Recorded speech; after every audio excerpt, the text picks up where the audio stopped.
வணக்கம். அம்மாச்சி வைத்தியம். இன்று நம்ம பார்க்க போகிறது சுகர் கண்ட்ரோலாக வர்றதுக்கு என்ன பண்ணணும். எல்லாருமே பயப்படுறாங்க.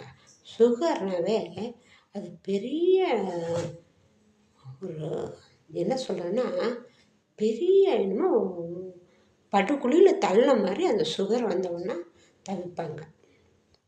ஆனால் அப்படி கிடையாது. நீங்கள் பயப்பட அந்த பயமே உங்களுக்கு சுகர் ஓவராக காட்டும். அதனால் தைரியமாக நீங்கள் சாப்பாடை மட்டும் அரிசி சாதத்தை கண்ட்ரோல் பண்ணி அதை கொஞ்சம் கம்மியாக பண்ணிக்கோங்க. அதை சாப்பிட்டிங்கனாவே உங்களுக்கு சூப்பராக குணம் ஆகிடும். சுகருங்கிறத அப்படியே கண்ட்ரோல் வந்துடும். இதுக்கு என்னென்ன செய்யணும் தெரியுமா? முதல்ல வெந்தயம் காலையில் எழுந்திரிச்சோடனே முதல் நாள் நைட்டே படுக்கும்போது வெந்தயத்தை ஒரு 2-3 டீஸ்பூன் போட்டு ஊற வச்சுருங்க. ஊற வச்சுட்டு பிறகு காலையில் எழுந்திரிச்சு அந்த தண்ணியோடவே அந்த வெந்தயத்தை குடிங்க. இது ஃபஸ்ட்டு. ரெண்டாவது என்ன பண்ணணும், நெல்லிக்காய் மஞ்சத்தூள், ஜீரகம் 2 மிளகு, ஜீரகம் 1 டீஸ்பூன் இருக்கலாம், 2 நெல்லிக்காய், மஞ்சத்தூள் 1 டீஸ்பூன். இதை போட்டு மிளகு மட்டும் 2, கருவேப்பிலை ஒரு 10, இதை போட்டு மிக்சியில் போட்டு அடித்து காலையில் வெந்தயம் சாப்பிட்ட கையோடவே இதை ஒரு அரை மணி நேரம் கழிச்சு இதை சாப்பிடுங்க. இதை சாப்பிட்டு முடிச்சிட்டிங்க இல்லையா? அடுத்து என்ன பண்ணணும், 1 மணி நேரம் விட்டுருங்க, எதுவுமே சாப்பிடாதீங்க.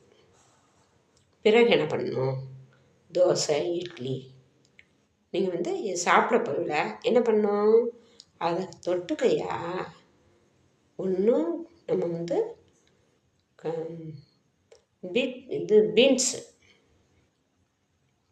இல்லை நம்ம கோவைக்காய், முட்டைக்கோஸ் எல்லாம் செம்ம சூப்பராக இருக்கும் சாப்பிட்றதுக்கு. காலிஃப்ளவர், இதில் ஏதாவது ஒரு கூட்டை செஞ்சு இல்லை எல்லாத்தையுமே கலந்து கூட்டு செஞ்சு இதை தோசையோ இட்லியோ சாப்பிடுங்க. சாப்பிட்டிங்கன்னா செம்ம சூப்பராக சுகர் நார்மல் கொண்டாந்துடும். செய்து பாருங்கள், பார்த்தீங்கன்னா ரிசல்ட் என்னன்னு தெரியும். ஆனால் பயந்துக்கிட்டு பொழுதுக்கு அதை சாப்பிடக்கூடாது இது சாப்பிட அப்படி இருந்தாலும் உடம்பு வீணாக போயிடும். இது ஹெல்த்தியான நம்ம சாப்பாடை சாப்பிட்டு நம்ம சுகரை கண்ட்ரோல் பண்ணால் நம்ம 2 முறையை மட்டும் நெல்லிக்காய் வெந்தயம் இதை விடாமல் நீங்கள் சாப்பிட்டு பாருங்கள். ஒரு 10 நாளில் சாப்பிடுங்க. 10 நாள் சாப்பிட்டீங்கன்னா ரிசல்ட் என்னன்னு தெரியும்.